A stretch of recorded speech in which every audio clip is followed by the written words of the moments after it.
right, National Football League, you ready? Are you ready for Kenny Pickett? Because if you are, guess what? He's brought friends. Good morning to you.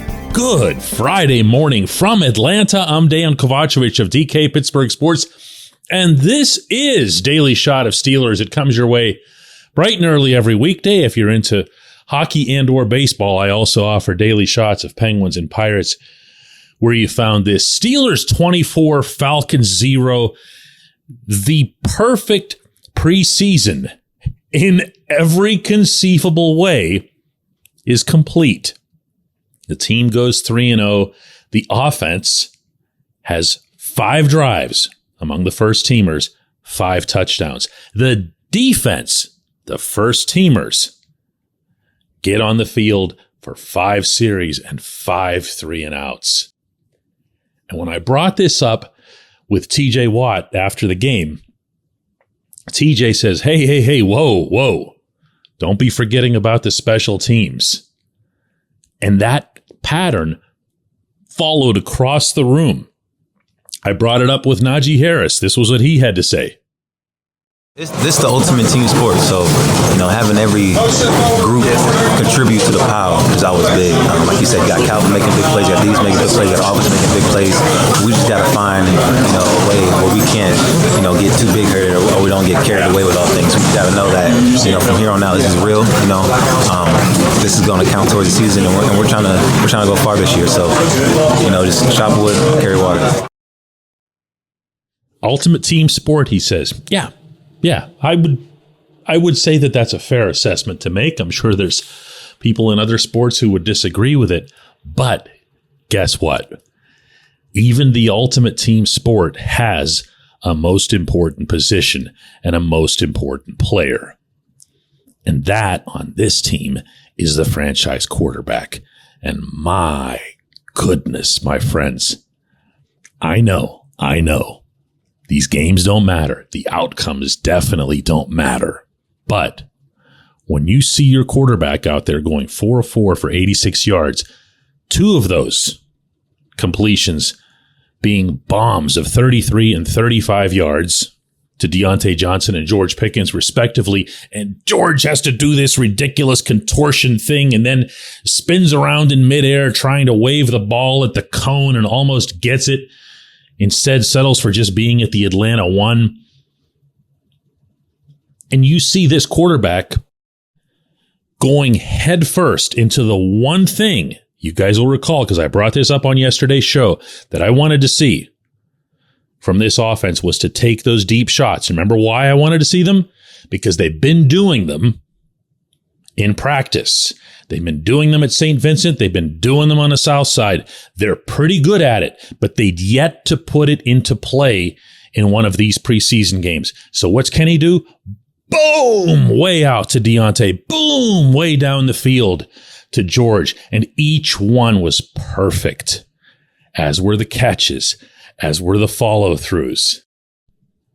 And with that, Kenny crossed off his list, the figurative list, the last remaining checkboxes that he could have had in any way, shape, or form in this preseason.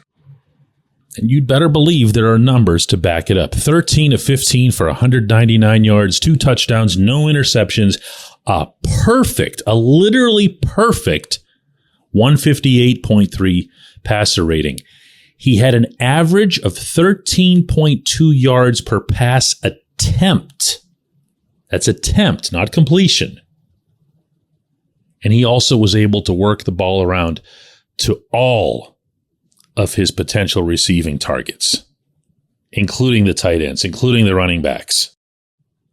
And when you add into that so many other things were going well around him, and I'm only talking about the offense at the moment, when you factor in that the line was blocking as well as they were, when you factor in the hard running that they were able to get, how about Najee Harris, Jaylen Warren, and Anthony McFarland all getting the rushing touchdowns in this game and finishing off drives emphatically, like it didn't take them 2-3 cracks. They just pounded it in. This was Kenny on the offense.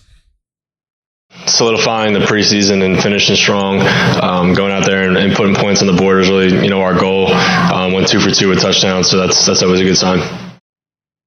So I got a funny story for you guys. It's related. On Jalen's 8-yard touchdown run, and I hadn't realized this in watching it live, even though the press box is right down by where he scored. As Kenny handed the ball off to Jalen, he took maybe one extra stride back into the backfield as where his momentum was taking him, and he immediately raised his right arm in triumph before Jalen had even hit the hole. Kenny saw the hole, and it was a big one, but there were also a few Falcons down there waiting for him near the goal line, and they got to him, and he had to overpower them for the final 1.5 yards, remember? To just narrowly dive across the line to get the 6 points.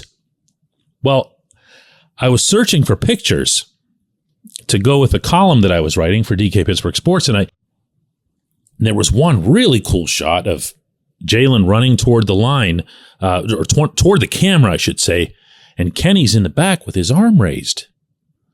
And I'm like, really? So I have this photo in my iPhone. I go down to the locker room, I show it to Jalen, and he did like no reaction at all. And then I point to the quarterback and he goes, "Whoa, really?" And I go, "Yeah, dude." I said, "That's before you hit the hole." And he goes, "Can I have that?" I'm like, "Yeah, of course you can have it. I'll get it to you." But as we're done talking, I see Kenny walking by, and I walk up behind him and I go, "Hey, Ken, come here for a second. Come here. Look at this. Look at this." And I show him the same picture on the phone. And he goes, "Oh, yeah, I knew." And I go, "Really? You knew?" Even though he'd have to go through this gauntlet of Falcons down by the goal line. And he goes, "I knew." That was his way, Kenny's way of showing confidence in his running back. The first part, showing confidence in the line. Second part, showing confidence in a teammate. That's some of that stuff that Tomlin was talking about there. It's so cool, people. Enjoy this. Don't be afraid of it. Don't listen to people who are going to moan and all about it. Preseason this and preseason that, and the Falcons stink, and Atlanta's coach didn't play his starters and whatever else. This is okay to enjoy. It really is. There are 16 full days until the 49ers come through our tunnels. Enjoy it. When we come back, J1Q. Luxembourg, Garbett, Kelly, and George. LGKG is a personal injury law firm in Western Pennsylvania that represents people hurt in car accidents or who need help with workers' comp or medical malpractice. When the attorneys at LGKG make you a promise, they keep it.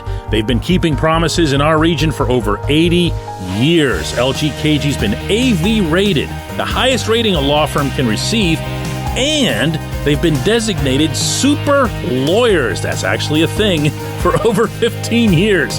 It's a rare combination. LGKG has offices in Cranberry, Newcastle, Beaver Falls, Butler, and Elwood City. Learn more about them by visiting lgkg.com or by calling 888-842-5454. LGKG.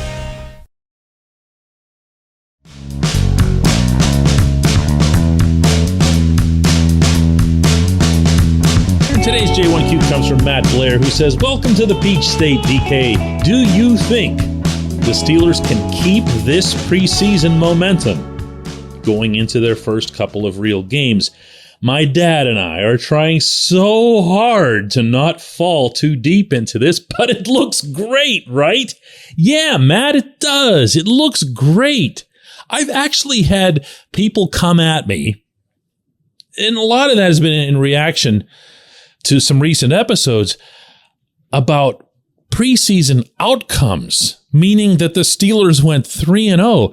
Nothing could mean less than going 3-0 in exhibition games. Can you imagine, for instance, if right here last night, the Steelers had gotten off to that 14-0 lead and the offense and the defense were literally perfect in the process, And then the Steelers put their second team guys out there and whatever else, and the game just went haywire, and the Falcons ran off with it, and the Falcons win 35-14. Do you think that would take anything away from what you saw from the first teamers? No. Similarly, do you think it takes away that much? It takes away a little bit, for sure, that the Falcons didn't start their guys. Well, look, I don't mean to be a rude guest in somebody else's city, but since you gave me the very warm welcome, I'm going to go ahead and proceed.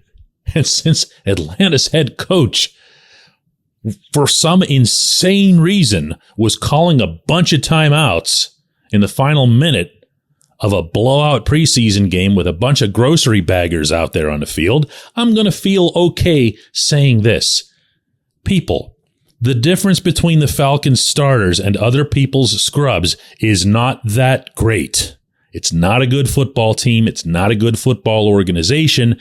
And I can tell you within that beautiful stadium that they have that there's absolutely nothing to show for any significant success. In fact, taking this even further, this might be the most middling franchise in all of professional sports. So the fact that they started their second teamers, that's their own lousy choice. Their first teamers stink. Their first teamers needed the prep work. Their first teamers needed to be on the field getting better. You know, the stuff that the Steelers were doing. But as Mike Tomlin said correctly afterward, when this subject kind of came up, I'm not worried about the Joneses. I don't believe in boxing without sparring, he further said. A little bit of a gamble? Sure. Did the gamble pay? Yep. Nobody got hurt.